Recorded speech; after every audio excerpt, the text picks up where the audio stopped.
Hello and welcome to another episode of Unstuff America. I'm so happy to have you all here, and I am extra special happy to have our guest, Nettie Owens, with us today. Nettie is a friend, a colleague. She's a professional organizer, a certified professional organizer. She has a practice in Maryland, and she is also very active in her local community, which is one of the reasons I wanted to have her on Unstuff America, because she is living that process of raising her family, participating in her personal life, running a successful business, and out in the community, active and engaging not only herself, but her neighbors, her community, to push things forward in a progressive way to make sure that the kinds of things we want to see happening in America, the decluttering, the unstuffing, the true draining of the swamp is actually happening so that people are we're living our values in a consistent way. And those are the real American values of generosity, kindness, compassion, equal opportunity for everybody. They're not an us and them kind of values that we're talking about. These are the inclusive American values that, perfectly or imperfectly, when the founding fathers created America, this is what they were thinking of. When they said all people are created equal, they meant all people. They might have said all men, but they meant all people. And so Nettie is really, she's walking her talk, and I'm so excited to share her wisdom and expertise and thoughtfulness with all of you today. And so without further ado, Nettie, welcome to the show. I'm so glad to be here, Andrew. Thank you for having me. You're welcome. So tell us a little bit about yourself. I mean, I just told everybody a little bit, but what do you do for work? What's your home life like? I mean, you have kids, so tell us a little bit about home. Are your parents alive? And we'll just get a sense for the context, because one of the takeaways here for me, for you all listeners, is you can be busy and still be effective and participate in your life, right? I mean, you don't get to live in the story that says, not enough time, too much to do, because that's a constant for all of us. We all have too much to do and not enough time. And even for the folks who are struggling to keep their head above water, there might be 5 or 10 minutes, and I don't want you to discount the impact that 5 or 10 minutes can have, right? You don't get to fall back into that, good grief, my life is maxed out and I don't have a minute to breathe. Understand that there's somebody who's even worse off or struggling even harder than you are, and there's always the chance to put your hand out. Absolutely. So thank you. A little bit about me. I am, as you said, a professional organizer. My specialty is chronic disorganization. So I work with kind of the unique and challenging situations that people might be coming up against. And I'm a mom of 3 children. We homeschool. I'm married, and my husband works full-time, and he's also in school pursuing his PhD. Wow. So to say I'm busy is a little bit of an understatement, and having an organized life, systems, things like that really are critical for getting all of that done. You mentioned that I'm involved in my community. It's definitely an ebb and flow. I was one of the founding members of a group called the Havre de Grace Green Team, which was our local environmental organization, and helped bring that group to become a nonprofit. And now they are thriving. They have community gardens and outreach and education. That is excellent. It's fantastic. Thank you. So we're going to ring the bell for that. It's great to see that come to fruition. But I've always been involved, whether it's in my professional association or in local community, doing things, helping people connect. And you're right that it can be done in the 5 or 10 minutes. But I almost find it easier to find ways to align with what you're already doing. So instead of reinventing the wheel and going to create some activity for yourself that takes you outside of your normal course of activity, of daily things that you're doing, So a perfect example would be if you are a mom, get involved with the recycling program at your child's school. Now you're in alignment with what you're already doing, and you don't have to expend a lot more time than you already would be. If you're a professional, then maybe you help facilitate a volunteer day at your work, rather than coming up with something that's totally disconnected. So it doesn't have to be separate to be impactful, and you can definitely find ways to live your values and to contribute and to reach outside of yourself. That is awesome. That's great. Great suggestions, Nettie. I mean, it is so true that if you have limited time, that there are things already happening and probably happening where you're spending time, that it would be so much easier to dovetail and lend your energy to than thinking, because that's part of that story, right? The 200 lies that we tell ourselves every day. One of those is, I have to go create this because it doesn't exist. And the exact thing might not exist. But as you said, there's a recycling program, or maybe there's a literacy program at your kid's school. It's really easy to plug yourself into something that's already in place instead of thinking that you have to start from scratch, because likely you don't have to start from scratch. Somebody's already done that for you. Absolutely, Great. definitely. So tell me, what about your folks? Are your folks alive? They are. They are thriving in their early 70s, and they actually care for my 97-year-old grandmother. So Oh they're my busy God. traveling when they can, and involved in their community as well. So that's That's really great. And their health is okay? They're good, they're busy, and they're active.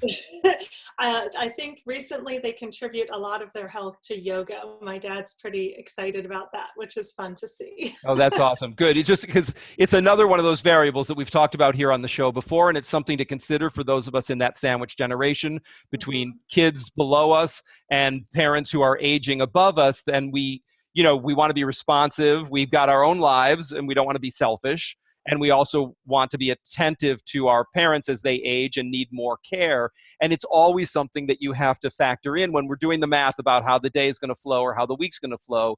If you have older parents that need support, being able to show up for them in a way that is responsible and respectful for you and for them, right? I mean, nobody wants to be taken care of. I mean, the people that are used to taking care of you don't want you taking care of them, even if you might need to help them, right? I mean, so there's... And it can be, like I said before, finding ways to blend what you're already doing with what's going on, now that your parents are getting older. So, maybe they become the literacy helper at your child's school because you're already with them and to maybe taking them to a doctor's appointment or something. It doesn't mean that they can't sit and read with a 5-year-old. They could totally do that, Right. So finding ways to blend those opportunities and to not see life as each set of destinations, but to really say, how can I make the journey worthwhile? How can I make these moments in between when I'm driving, to my next activity? What could I be doing, that would really make this time worthwhile? Excellent, excellent. So tell me, what really inspires you? What are you passionate about? Oh my goodness. I was thinking about this question because you were so kind to kind of let me know what we might talk about. And there's a lot that I get passionate about. Certainly the environment is one of those things, but I realize it's less about the environment and more about people caring about each other and the world around them. So for me, that's kind of it gets to the heart of it. To a point where they can find their particular role and purpose in this world and live it, So I really was excited to be here on Unstuff America because I feel like this is in alignment with what you're talking about, getting out from underneath of and behind the responsibilities and the things that seem like they're happening to us and allowing ourselves to shine in whatever wonderful gifts, that we've been given here on this planet to share with others. Yeah, excellent. And so what really upsets you? What pisses you off? Mean people. I can't stand mean people. Yeah. That just really gets me going. People who don't listen or who don't see the value in others. I understand, like, intellectually, I understand that there's probably something that they're lacking, that would cause them to, but still, I'm like, oh, just stop it. Yeah, I hear you. It is hard on the surface. I mean, we have to go deep. It is part of that practice, a mindfulness practice, a breathing, praying, meditating, whatever you want to call it, to be able to be confronted with meanness that intellectually we can do the exercise to figure out like what's behind this. There's something driving this. Few people are probably built to be mean. Right. Some Exactly. people, I mean, It's, mental illness might make a few people mean by nature, right? The chemicals, it's how they're aligned. But most people, when they're mean, we've probably caught them at one of their worst moments. And if they were given the opportunity to say, oh God, I am so sorry, I was such a dick then, I didn't mean to be. you I'm know, I actually think it comes from a different source. I think it comes from fear, that when we Uh-huh. live our lives in fear of whatever, you know, fear of rejection, fear of not having enough, fear of, you know, maybe we had an upbringing where we were harmed and we're fearful that that would ever happen again. So we build this protection or we buy this protection or whatever it is. And I feel like that's the true heart center of what would cause a person to act, you know, not in the good of themselves and humanity, because truly that's what's happening is, you know, when you are unkind, you're hurting yourself. You're Of hurting, course.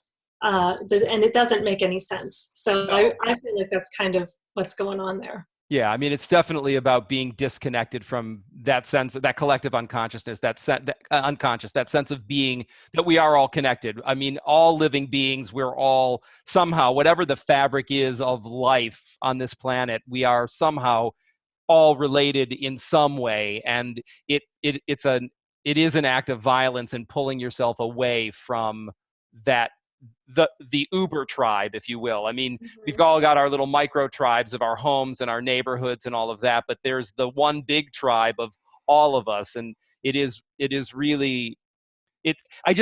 What I was, I guess, where I was going with that before was just the idea that uh, on a bad day we might just snap at somebody, where if we had paused and just taken a deep breath and just said, oh yeah, I this has nothing to do with you, I just was someplace else and I ran into you, literally or figuratively, and Mm-hmm. this was not my best moment, I'm so Right. sorry, you That's know. good. No, it's true. It's true. Yeah, cool. So you are a professional organizer, and still I'm going to ask you, on a scale from 1 to 10, where would you put yourself? 1 being the least organized and 10 being the most organized. I'm thinking about an 8 because Uh-huh. I definitely can live in a certain level of mess and not completely, you know, like I'm comfortable. Yeah. I'm comfortable in my space. But I said I have 3 kids. Like even if I was the most organized person, I'd have to be insane to have an organized, meticulous house because they're always being people. You know, Yeah. they're all doing their thing and bringing things in and out, and so those are things I don't have control over. Yeah, no, and it's good that you have a sense of that, because I know that certainly with some of my clients and possibly with some of your clients, you know, they spend a lot of time reading shelter magazines, and they look at these spreads in El Decor or Metropolitan Home when it was a magazine, or you know, any of these shelter magazines, and everything's tidy, and you think like, but you'll notice there might be a dog in the photograph or a cat, but there are no people in the photograph, and nobody is actually using those spaces when it's been shot. It's just an empty space, completely neutral. And I tell, you know, when I'm working with clients and they think, oh, I want to get white furniture. And I'm thinking, you have a 7-year-old and a 9-year-old. The time for white furniture is when they go off to college. You're not going to, I mean, unless it's like white leather furniture that we can easily wash down, there is no upholstery that you're going to, sunbrella, it doesn't matter. There's nothing you're going to cover this fabric in that's not going to have jelly and jam and schmutz and things all over it. So let go of the need for perfection and raise your children. Have an experience of being a parent. You Enjoy can, them. yeah, you can, Don't always be yelling at them. Just right. enjoy them. Yeah, Yeah. you can have a perfect home when they leave. And then bring your grandkids home. Right, or maybe you'll go to your kid's house and babysit them there. You'll see how you navigate that if it's really important to you. But all right, so what was the last thing, excluding food or other consumables, that you purchased? This was a tough one for me. I don't buy a lot except Excellent. for I'm food. gonna, I'm gonna And ring the bell for that. so I actually had to go back. I bought a bookcase for my daughter's bedroom Okay. in order to organize things. And I bought a car. That was before that, other than food and consumables. And so, yeah, that was kind of it. That is great. It's again, I'm not anti-stuff. I am anti-consumption that is not conscious. There is no need to be at the mall killing time. Particularly, again, this is one of those ironies. When you live in the story that says there isn't enough time, you don't have any to murder. You have to stop talking about it like, oh, I had 15 minutes to kill. There's any number of things you could do in 15 minutes. You could, and if you don't want to do anything, right? I mean, if it's 15 minutes of downtime so that you're not in a place of constant engagement, you could just sit and be quiet on the side of the road. You could be in a park. You could be in your backyard. You don't have to be engaged all the time. We want you to be conscious and mindful all the time, aware, present. But you can do that any number of ways. You don't need to do it with a credit card in your pocket, walking through the mall, looking at all of the beautiful things that you could be buying. If you are living the organizational triangle, if you have gotten organized and you are staying organized, we're in the third leg. We're in, something out. Unless you're replacing something that has failed, you probably don't need to augment anything. And it just, I want to stress so much how much time you're going to free up if you redirect any of that shopping consumption time to any number of other things that you want to be doing. And again, whether that's baking cookies for the bake sale or it's in a cancer lab doing research, there's no value judgment about how you're spending the time, just freeing up the time to use it on the things that actually matter. I think there's sometimes this thing that happens, right, when you're in the middle of the organizing. So you've let go of a lot of stuff and you've begun getting organized. You've gotten to a place where you're really in kind of a maintenance mode and you almost don't even know what to do next because you never thought about what it would feel like to be in this place. So instead of focusing on the organized space and the organized home, I encourage people to focus on the feeling that they will have when they get to that point. So the feeling is, calm and peace. And then, it's easy to say, oh, I'm calm. Now I can read a book. I'm calm. I can sit and enjoy the flowers or make a call to a friend, any of those things that would really fill your cup. Yes, excellent. So tell us, if you could change one thing about the world today, what would that be? Besides mean people, because we've already covered that. I know. I was just realizing that, I need to be able to stay out of jail. So that's probably that I should do. So there's something that has happened. It's just we've gotten away, and we've talked about this the whole time, just from caring for others. I would change that. I think there's pockets of this around the world, but I think we've gotten away from it in a large amount, just caring for others without condition, even if they don't look like us or talk like us, or even if they're mean, just like we talked about, really caring about their well-being. I think that's one of the things that I would embark on to change. And it's in the little moments. It's in the everyday kinds of things where you smile at someone who's frowning and give a nice reply when somebody's short with you and not expect any kind of, good gesture in return. Right. That's excellent. Yeah. So let's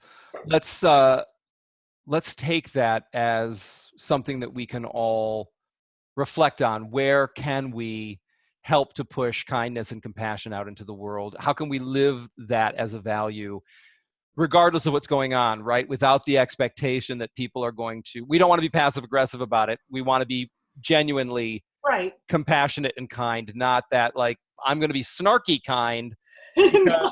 because you're not being kind, so I'm going to make a point of pointing out your unkindness. Yeah, Instead, right. Instead, how do we show up and live our values regardless of what's going on, and how do we advocate for that in a powerful, clear, and consistent way so that meanness and this divisive conversation that seems so popular or visible right now, particularly in the United States, but around the world, where being selfish and separating us and trying to create a conversation around scarcity and make that an alternative fact. How do we interrupt that? We really have to be thoughtful about that. I think it's in actually bringing the stories into a more closer to people's hearts, so instead of, and I'm just going to bring something up, Yeah, go.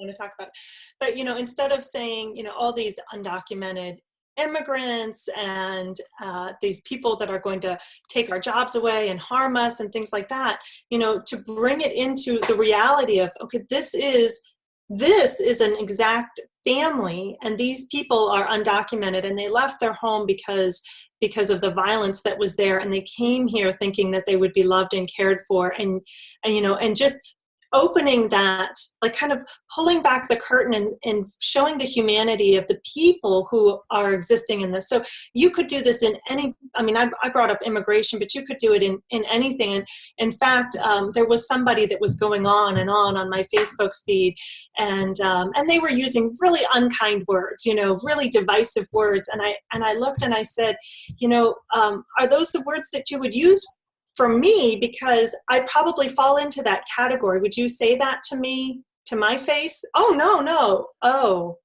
So here's the thing. When you say those words, people take that to heart. They don't necessarily separate the fact and fiction, like, oh, I'm just kidding around and calling people these unkind things. So really, really calling people out, and not, again, in a mean way, but being really kind about it and saying, look, that's a person that you're talking about and using that word for. Would you say that to your mom? Just kind of maybe make it a little lighthearted, but really, being open and honest about the humanity that's behind it, the people that are behind it, when we start using those divisive words. Excellent. That's a great thought. Thank you. So tell me, when you heard about Unstuff America, when you think about unstuffing America, personally, professionally, what comes up for you around that? So I kind of chewed on this one a little bit, and I realized that I love that it's Unstuff America, because in America, we really value our independence. We cling tightly to this. No one's going to tell us in America what to do and how to do it, and almost to our own demise, right? We're just clinging to this. This is how it is. That if we simply ungrasped a little bit, I'm not saying we become less free or less independent. I just think we shift and turn our focus a little bit from feeling like our independence requires us to look and feel and act a certain way, and shift our perspective to say, we're most independent and free when we are together, when we are stronger that way, when we're, caring for others. And if we can turn our attention that way, and if letting go of having to care so much about what's happening in your home, your things and your schedule and things like that, to be able to shift that perspective, I think that's an amazing a gift that you could give yourself and the whole country. Excellent. That is great. Thank you. I'll be running for office, and no, just kidding. You have my vote. So the last question I'll ask you before we wrap up is just if somebody's looking for a way to get involved, where would you point them? Where would you send them around giving back? Give us a little feedback on where people can go to get involved. Yeah. Awesome. I know my community is not 100% unique in this, but there are so many nonprofit organizations. You could find a nonprofit that represents exactly the kinds of things you want to see improved in the world, and simply start by, either offering to volunteer in some way or offering to donate what you can, whether it's goods or monetarily.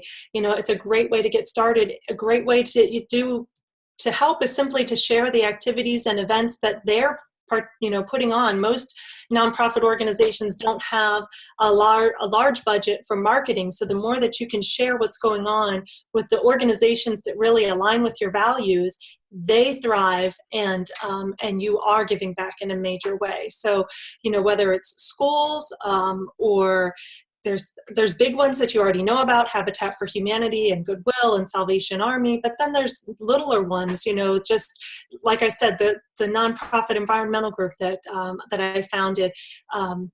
There's small groups. If you go online, you can look for a list of nonprofit groups. I'm not entirely sure where I think the IRS has everything, and you could probably sort it by zip code if you really wanted to get particular, but I'm guessing if you just Googled nonprofits in your particular area, you'd get a pretty good list of where to start.